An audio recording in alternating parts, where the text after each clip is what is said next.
Hello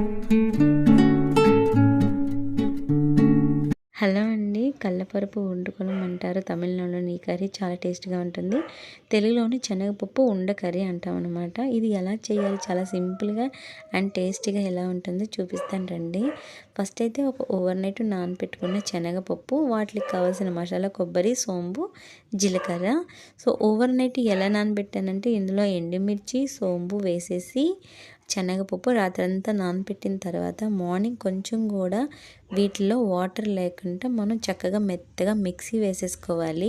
పొడి పొడిగా ఉండేటట్టు మిక్సీ వేసుకోవాలి. వాటర్ ఉండకూడదు, లేదంటే జారిపోద్ది.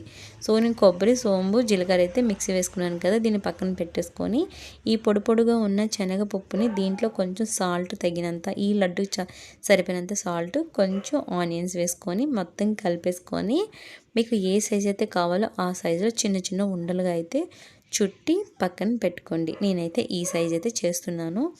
వీటిని మనం ఎలా తయారు చేయాలనేది నేను ప్రాపర్గా మీకు చూపిస్తున్నానండి. వాటర్ ఎక్కువైందంటే మనకి ఈ ఉండలు రావన్నమాట. సో, అవి విడిపోతాయి. అలాగే ఇలా మనకి ఉండల్లాగా రావు. అందుకని వాటరే లేకుండా మీరు చక్కగా మిక్సీ వేసుకోండి, పొడి పొడిగా ఉండేటట్టు. ఇవన్నీ ఉండలన్నీ మొత్తం చేసేసి పక్కన పెట్టేసుకోండి ఫస్ట్. ఇది చాలా టేస్టీగా ఉంటుంది, చాలా బాగుంటుందండి. చపాతీకి, దోశలకి, వేడివేడిగా రైస్కి కూడా చాలా బాగుంటుంది. సో, నేనైతే ఇలా ఉండలన్నీ చేసిన తర్వాత స్టవ్ మీద ఇప్పుడు నేను ఇడ్లీ పాత్ర కానీ, లేదంటే మీరు ఆవిరి పట్టే ఏదైనా ఉంటే తీసుకోండి. ఉండలన్నీ ఇలా తయారు చేసుకున్నాను. ఇప్పుడు స్టవ్ మీద ఇడ్లీ పాత్ర పెట్టుకొని నేను ఒకటే ప్లేటు పైన పెట్టాను, కింద వాటర్ పోసేసి ఇలా మనం ఆయిల్ వేసేసుకొని మొత్తం స్ప్రెడ్ చేసేసుకొని ఆయిల్. నేను మళ్ళీ చెప్తున్నానండి, నేను యూజ్ చేస్తుంది రైట్ హ్యాండే యాక్చువల్లీ. నాకు ఆ వీడియోకి మీకు అలా కనబడుతుంది. సో, ఉండలన్నీ మనకి ఫుల్ చేసేసుకోండి ఈ ఇడ్లీ పాత్ర మీద. ఇట్లా మొత్తం మనకి ఆవిరి మీద జస్ట్ ఒక 10-15 సెకండ్స్ మనకి ఇట్లా మనకి వేగిపోతాయి అన్నమాట. చక్కగా ఆవిరి కుడుముల్లాగా మనకి ఎంత టైం పడుతుందో అంతే టైం పడుతుంది. ఇట్లా మొత్తం ఒకే ప్లేట్లో పెట్టేసుకోవచ్చు. ఆయిల్ వేయటం వల్ల మనకి కింద అంటుకోకుండా ఉంటుంది. ఆయిల్ వేయకపోతే అంటుకుంటుందన్నమాట. సో, అలా నేనైతే ఇలా యూజ్ చేసిన తర్వాత కొంచెం చిన్న చిన్న ఆనియన్స్ కట్ చేసుకొని పక్కన పెట్టుకొని, చిన్న వెల్లుల్లిపాయ చిన్న చిన్న ముక్కలుగా కట్ చేసుకొని, చింతపండు నానబెట్టుకున్న, టమాటాలు కట్ చేసి పెట్టుకున్నాను. ఇక్కడ నేను ఒక్కొక్కటి పర్టికులర్గా మీకు చూపించట్లేదు, ఎందుకంటే ఎక్కువ లెంతీగా అయిపోతుంది, బాగోదు.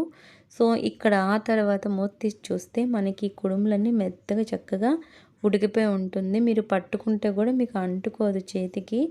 అలా ఇలా మనకి ఆవిడి కుడుములన్నీ ఉడికిపోయి ఉంటాయి. సో, వీటిని మనం ఒక ప్లేట్లో తీసేసుకొని ఫ్యాన్ కింద పెట్టేసుకోండి.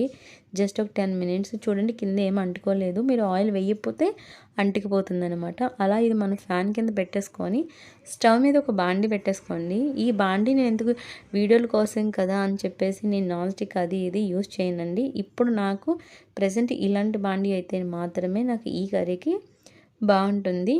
నాకు ఇప్పుడు ఈ బాండీలు ఇంతకుముందు బాగా వాడేవాళ్ళు ఈ కళాయిలు. సో, ఇప్పుడు మన వీడియోల కోసం అని చెప్పేసి నా దగ్గర ఉన్నాయి. కానీ ఇది చాలా లోతుగా ఉంటుందన్నమాట. ఈ బాండీ బాగుంటుంది. మనకి తమిళనాడులో ఇలాంటి చాలా ఎక్కువ యూజ్ చేస్తూ ఉంటారు ఇలాంటి కర్రీస్కి. నేనైతే బాండీ వేడెక్కిన తర్వాత ఒక 3 టేబుల్స్ ఆయిల్ వేసుకున్నాను. ఆయిల్ వేడెక్కిన తర్వాత కొంచెం ఆవాలు వేసుకోండి, కొంచెం జీలకర్ర వేసుకోండి. తర్వాత ఇది కొంచెం చిటపటలు ఆడిన తర్వాత సన్నగా కట్ చేసుకున్న వెల్లుల్లి వేసుకోవాలి. వెల్లుల్లి మీరు ఇలా వేయటం వల్ల వెల్లుల్లి చాలా మంచి టేస్ట్ని ఇస్తుందండి ఆయిల్లోని. తర్వాత ఎండుమిర్చి, కరివేపాకు కూడా వేసేసుకొని సన్నగా కట్ చేసుకున్న ఆనియన్ కూడా వేసేసుకోండి. ఇది మొత్తం మీకు ఎలా ఉండాలంటే అసలు ఎర్రగా బాగా వేగిపోవాలన్నమాట. చూడండి, చక్కగా మనకి వెల్లుల్లి ఇలా వేగటం వల్ల ఆయిల్ మంచి స్మెల్ వస్తుంది. కర్రీ కూడా చాలా టేస్ట్ ఉంది. మీకు ఇంకో విషయం చెప్పడం మర్చిపోయాను. నేను యూజ్ చేసిన ఆయిల్ వచ్చేసి శనగ నూనె అండి. యాక్చువల్లీ ఇలాంటి కర్రీస్కి వచ్చేసి మనం సన్ఫ్లవర్ అని, గోల్డ్ విన్నర్ అని ఇలా వాడే కంటే కూడా మనకి తమిళనాడులో అయితే నల్లెన్న అంటారు వీటిని.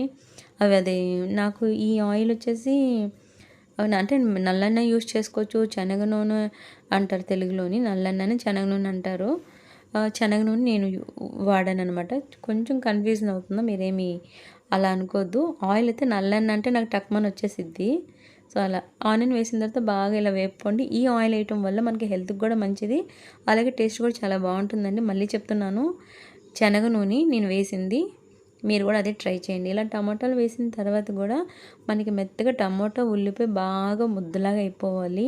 ఎక్కడ కూడా మీకు ఆనియన్ చూడండి పచ్చిగా ఉండదు, వెల్లుల్లి కూడా కనబడదు. ఇలా మనకి బాగా వేగిన తర్వాత కొంచెం పసుపు వేసుకొని అలాగే కొంచెం సాల్ట్ కూడా వేసేసుకోండి ఇప్పుడే, ఇంకా తొందరగా మగ్గిపోతుంది. ఇది మొత్తం మనం పేస్ట్లా కలిపేసుకోండి. ఈ కర్రీ చేసేటప్పుడు ఇలాంటి బాండీలు అయితే మనకి బాగా తొందరగా కూడా అవుతుంది. నాన్ స్టిక్లోని వెడల్పుగా ఉంటుంది కదా, ఇది లోతుగా ఉంటుంది ఈ బాండీ. అంతే, మళ్ళీ పర్టికులర్గా నేను అన్నిసార్లు చెప్తున్నాను నేను అనుకోద్ది. ఈ కారం నేను ఇంట్లో తయారు చేసింది. నేను ఇక్కడ 2 టేబుల్ స్పూన్ కారం అయితే యాడ్ చేసుకున్నాను. ఈ కారం నేను ఇంట్లోనే తయారు చేసుకుంటాను కాబట్టి మనకి పెద్దగా స్పైసీగా ఏమి ఉండదు. నేను ఇంకోసారి మీకు చూపిస్తాను ఈ కారం ఇంట్లోని ఇంత ఎలా చేస్తే బాగుంటుంది అనేది. కొంచెం వాటర్ యాడ్ చేసుకోండి, కింద అడుగు అంటకంటూ ఉండాలని నేను కొంచెం వాటర్ అయితే యాడ్ చేసుకున్నాను. ముందే చూపించిన చింతపండుని రసం చేసి పెట్టుకున్నాను కదా, అది కూడా ఇలా యాడ్ చేసేసుకోవాలి. సో మొత్తం ఒకసారి వాటర్ వేసుకొని మీకు ఎందుకంటే మన ఉండలు వేసిన తర్వాత ఇంకా ఈ కర్రీ అనేది థిక్నెస్ వస్తుంది. సో మీకు ఎంత వాటర్ కావాలో ఇప్పుడే చెక్ చేసుకోండి, ఉప్పు కూడా అన్నీ చూసుకోండి ఇప్పుడే. నేను పేస్ట్ చేసి పెట్టిన కొబ్బరి, సోంపు, జీలకర్ర ఉంది కదా, అది కూడా వేసేసుకోవాలి. మళ్ళీ చెప్తున్నానండి, నేను వాడుతుంది రైట్ హ్యాండే. యాక్చువల్లీ నేను ఆ ఫ్రంట్ కెమెరా పెట్టినప్పుడు మీకు అలా కనబడుతుంది, చాలామంది ఏమైనా అనుకుంటారని ఆ భయం కూడా నాకు ఉంది. కానీ అర్థం చేసుకోండి, మనం సింగిల్గా వీడియోలు చేసేటప్పుడు ఫ్రంట్ కెమెరా పెట్టుకుంటాం కదా, సో ఇలాంటివన్నీ మనం తప్పదు. ఇంకా ఇలా మనం అన్నీ మిక్స్ చేసేసుకున్న తర్వాత కొంచెం చూడండి ఇలా అవుతుంది. లైట్గా వేడెక్కిన తర్వాత మనం ఆల్రెడీ ఫ్యాన్ కింద ఆరపెట్టుకున్నాం కదా, ఇలా మనకు ఒక ఉడికిన తర్వాత మనం పక్కన పెట్టుకున్న ఈ ఉండలు చూడండి ఆరిపోయి ఉన్నాయి. ఇలా ఆరిపోవటం వల్ల మనకి బాల్స్ లాగా ఉంటాయి. ఇలా మరుగుతున్నప్పుడు ఈ ఉండలన్నీ అందులో వేసేసుకోండి. ఇప్పుడు మనకి ఏంటంటే ఈ ఇలా ఉండటం వల్ల ఫ్యాన్ కింద ఆరపెడటం వల్ల మనకి గట్టి పడుతుంది అనమాట, అంటుకోదు చేతికి. సో ఇలా ఉండలన్నీ వేసేసుకున్న తర్వాత చూడండి లాస్ట్ నేను కొత్తిమీర వేసుకుంటున్నాను, అంతే. మీకు నచ్చితే ఒక లైక్ కొట్టండి ప్లీజ్. మన ఛానల్ ఎవరైనా ఫస్ట్ టైం చూస్తే ప్లీజ్ సబ్స్క్రైబ్ చేసుకోండి. ఎందుకంటే ఇలాంటి మంచి మంచి కర్రీస్ మీ ముందు తీసుకురావాలంటే, నలుగురు తెలియాలి అంటే మీరు ప్లీజ్ లైక్ చేయండి. Thank you so much. చూసారు కదా ఈ కర్రీ, మీరు చపాతీకి తిన్నా, మీరు పూరికి కూడా తినచ్చు, రైస్కి ఇంకా బాగుంటుంది, దోశలకైతే ఎక్సలెంట్గా ఉంటుంది. Chennai special. Thank you so much.